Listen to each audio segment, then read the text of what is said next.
The sea between them. The sea has always been the soul of Cap-Haïtien. At dawn, it glitters like silver, stretching out toward the horizon where the sky seems to fold into eternity. The cries of fishermen rise with the morning wind, and the scent of salt mixes with the smoke of street vendors preparing fritai for early customers.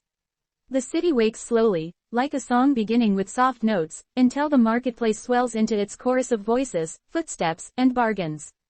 In this city, where history lingers in every stone and memory, Mireille lived her quiet, hardworking life.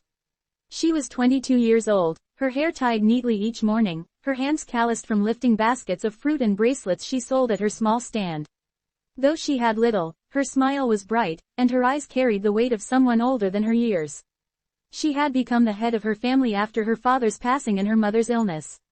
Every coin she earned stretched to pay school fees for her two younger brothers, who were the pride of her heart. Mireille's life was built on sacrifice, yet she never complained. She often whispered to herself a proverb her grandmother used to repeat, "Behind mountains, there are more mountains." She understood that life was endless work, yet she also believed that persistence carved its own destiny. To Mireille, each challenge was not a wall but a pathway to the next step. One morning, the sun fell heavily across the crowded streets of the market. The air buzzed with energy as women shouted prices, men pushed carts, and children darted between stands. Mireille adjusted her baskets of mangoes, arranging them so they looked as golden as the sun itself. That was when he appeared, Jean-Michel. He was tall, his clothes neat and clean, his sneakers without a speck of dust. His accent was familiar yet foreign when he spoke, it carried the rhythm of another world. "Excuse me," he asked, "can you tell me how to get to the citadel?" Mireille raised an eyebrow, smiling softly at his careful words. "You'll get lost before you get there if you don't have a guide," she teased. Then, remembering another saying her grandmother loved, she added, "It is on the difficult road that you know your true friends." Hardship, she knew, revealed the character of people in ways comfort never could. Jean-Michel laughed, caught off guard by her boldness. He hadn't expected humor in the middle of a busy market. That small exchange lingered in his mind, though he didn't realize then how deeply it would root itself in his heart.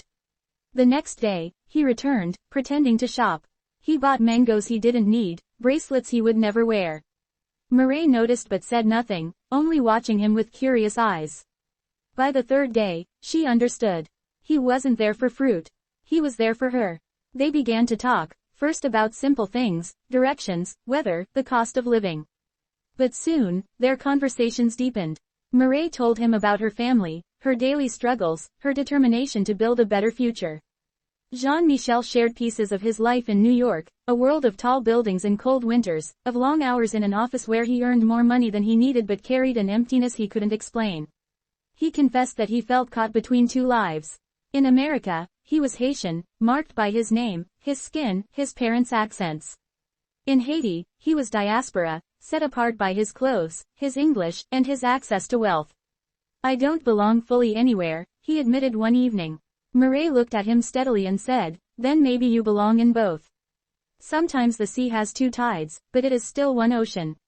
Their bond grew like vines on an old wall, quietly at first, then covering everything.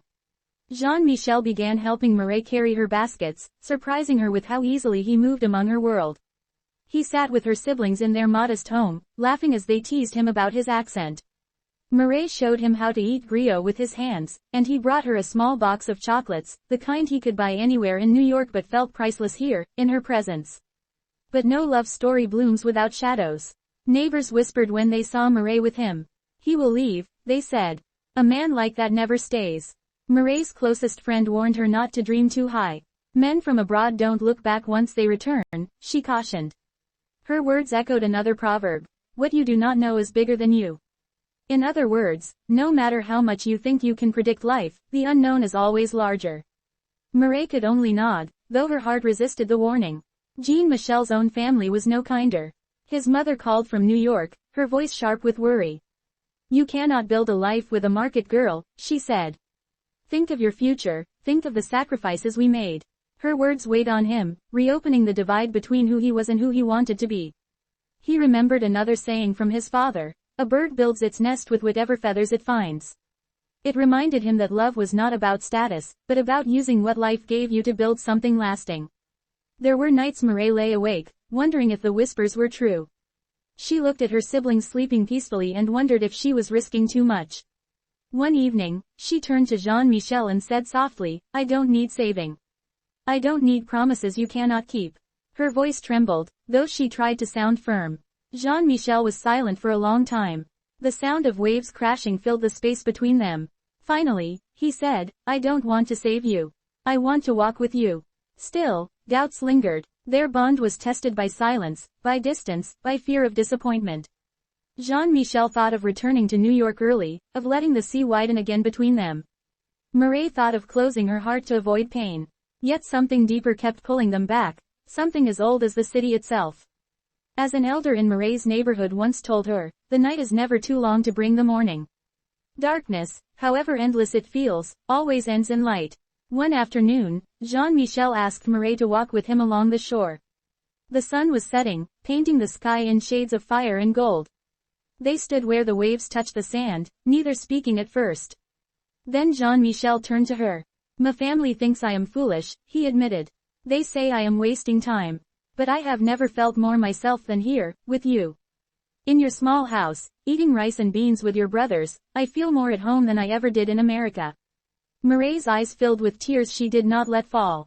The sea breeze carried her hair across her face, and she brushed it back with trembling hands. "I don't have riches," she whispered. "All I have is work, and dreams, and the will to keep going. But if you choose me, you must choose everything that comes with me, the struggles, the burdens, the small joys too." Jean-Michel reached for her hand, his grip steady. "There is a saying I remember from my childhood, many hands make the load lighter. If you let me, I will help carry the weight. Not because you cannot, but because love is not meant to be carried alone." She looked at him long and hard. Another proverb came to her mind, one her grandmother used to say when warning her about trusting too quickly, "Not everything that glitters is gold." And yet, in Jean-Michel's eyes, she did not see glitter, she saw truth, humility, and determination. In that moment, beneath the fading light, the city seemed to pause around them. The sea whispered its endless song, the same song it had sung for generations. Mireille and Jean-Michel stood together, not as a rich man and a poor woman, not as diaspora and local, but as two souls who had found in each other what they had not found anywhere else. Their story did not promise perfection. They would still face the mountains ahead, still hear the whispers of doubt. But together, they had chosen to walk forward. When spider webs unite, they can tie up a lion, another proverb says. United, they would face whatever came, for together even great obstacles could be bound. Behind mountains, there are more mountains, but beyond them, there is also love. And in Cap-Haïtien, where history breathes and the ocean carries both memory and hope, Mireille and Jean-Michel began to write their own.